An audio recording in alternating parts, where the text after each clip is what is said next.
காலையில் 8 மணிக்குள்ளே சமைச்சி பசங்களை ஸ்கூலுக்கு அனுப்புறதே பெரிய டாஸ்காக இருக்குது இப்போ இருக்கிற சுச்சுவேஷனில்.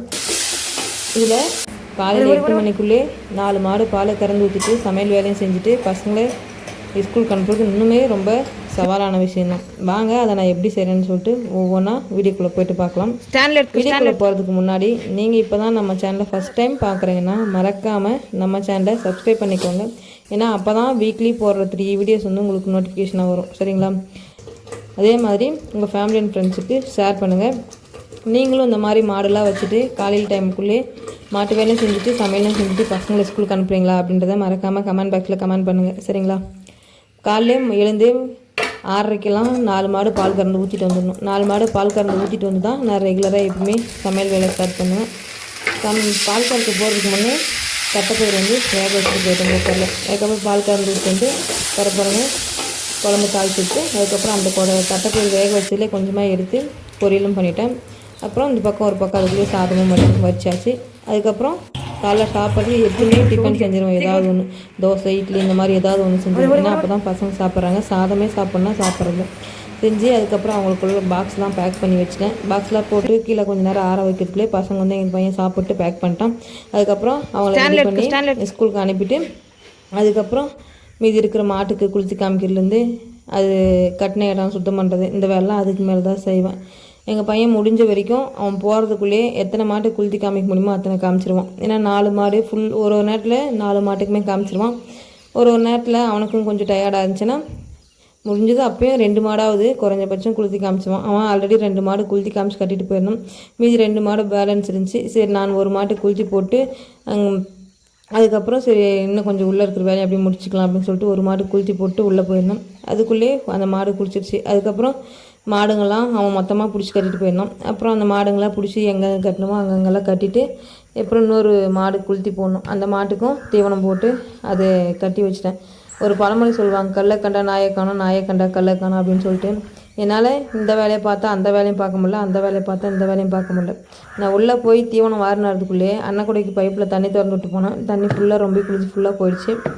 அப்புறம் அந்த பக்கங்கிற குளித்திக்கெல்லாம் மொண்டு ஊற்றிட்டு அதுக்கப்புறம் தீவனத்தை கொட்டி அதை ஊற வச்சுட்டு சரி மாடுங்க குளித்தி காமிச்ச மாடுக்கு மட்டும் சரி தட்டு போட்டலாம். ஏன்னா காலையில் டைமில் தட்டு போட்டால் தான் பால் கறக்கும்.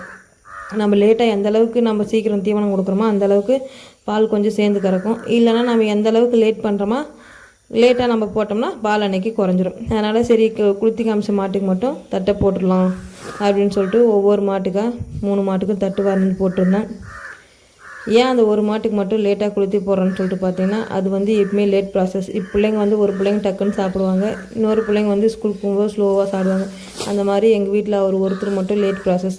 அதனால் சரி மெதுவாகவே அவருக்கு காமிக்கலாம் அப்படின்னு சொல்லிட்டு ஒவ்வொரு மாட்டுக்காக தட்டு வரணும்னு போட்டிருந்தேன். ஏன்னா நம்ம முன்னாடி டக்குன்னு குடிச்சிட்டு டக்குன்னு சாப்பிட்ற மாட்டுங்களுக்கு போட்டால் தான் கொஞ்சம் பால் கறக்கும் அப்படின்னு சொல்லிட்டு அதுங்களுக்குள்ளே போட்டு அப்புறம் இதுக்குள்ளே தீவனமும் ஊறிட்டுக்குன்னு சொல்லிட்டு மாடும் பிடிச்சின்னு வந்து கட்டிடலான்னு சொல்லிட்டு கொண்டு வந்து குளத்தில் கட்டி அதை தொலைவிட பார்த்தா அது சுத்தமாக குடிக்கவே இல்லை. எப்பயுமே ரெகுலராக இப்படி தான் குடிக்குது இந்த மாடு மட்டும். அதனால் சரி நானும் முடிஞ்ச வரைக்கும் தொலைவு பார்த்தேன். அதுக்கப்புறம் ஒன்றும் வேலைக்கு ஆகலை. சரிடா அப்படின்னு சொல்லிட்டு கண்ணுக்குட்டிக்கு அதிலே கொஞ்சம் மொண்டு வச்சுட்டு சரி மாட்டை கட்டிட்டு இப்படியே நம்ம இந்த மாட்டுக்கு தொலைவி விட்டாலும் இது சுத்தமாக வாய வைக்கல, இதே பார்த்துருந்தா வேலைக்கு ஆகாதுன்னு சொல்லிட்டு நான் என்ன பண்ணேன்னா கண்ணுக்குட்டிக்கு கொஞ்சமாக பக்கெட்டில் தண்ணி மொண்டு வச்சேன். மொண்டு வச்சுட்டு சரி இதை நம்ம கட்டிடலாம், கட்டி விட்டா அது பாட்டுக்கு அது எப்போயே குடிக்கும்போது குடிக்கிட்டோம் அப்படின்னு சொல்லிட்டு யோசனை பண்ணிவிட்டு கண்ணுக்குட்டிக்கு கொஞ்சம் தண்ணி மொண்டு போய் வச்சுட்டேன். கண்ணுக்குட்டிக்கு மொண்டு போய் வச்சுட்டு இது மூக்கு விட்டுவிட்டு வாரி இறச்சிருந்துச்சு. சரி நீ எப்படியோ வாரி இறேன்னு சொல்லிட்டு அதை பார்த்துட்டு அப்புறம் வந்து கட்டிட்டு ஒரு வழியாக நானும் உள்ளே போயிட்டு என் வேலை பார்க்க ஆரம்பிச்சிட்டேன்.